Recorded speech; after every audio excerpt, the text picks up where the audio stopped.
segunda-feira, terça-feira, quarta-feira, quinta-feira, sexta-feira.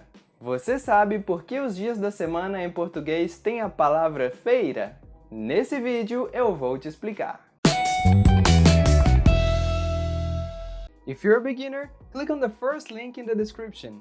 E não esqueça de ativar as legendas para você entender todas as explicações.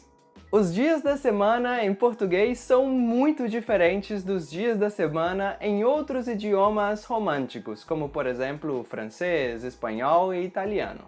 Nos outros idiomas, os dias da semana receberam nomes de deuses gregos ou romanos. Mas, em português, é um pouquinho diferente. São Martinho de Braga, que foi um padre português, dizia que a gente não pode dar nomes de outros deuses para aqueles dias que o nosso único Deus criou. Então, no ano 563, a Igreja Católica de Portugal fez uma grande reunião na cidade de Braga e decidiu que os dias da semana teriam um nome um pouquinho diferente. Mas eles definiram os nomes dos dias da semana somente para a Semana Santa, que é aquela semana da Páscoa. A semana começava com o domingo, que é o dia do Senhor. E como era uma semana de feriado que ninguém trabalharia por causa da Páscoa, eles decidiram utilizar a palavra feira, que significa exatamente descanso.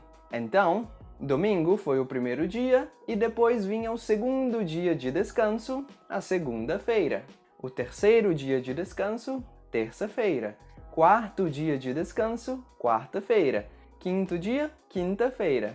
E o sexto dia, a sexta-feira. E a verdade é que os portugueses gostaram bastante desses nomes para os dias da semana, porque ficava muito mais fácil, você só precisava contar e saberia exatamente em qual dia da semana nós estávamos. E por isso, hoje em dia, todas as semanas utilizam esses nomes, e esses são oficialmente os nomes dos dias da semana em português. Domingo, segunda-feira, terça-feira, quarta-feira, quinta-feira, sexta-feira e sábado.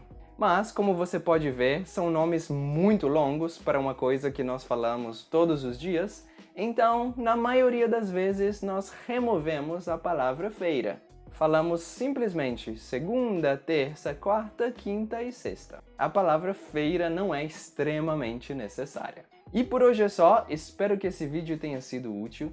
Não esquece de clicar no like se você gostou e se inscreva no canal para você não perder os próximos vídeos. Aqui na tela eu vou deixar mais 2 vídeos para você continuar aprendendo português.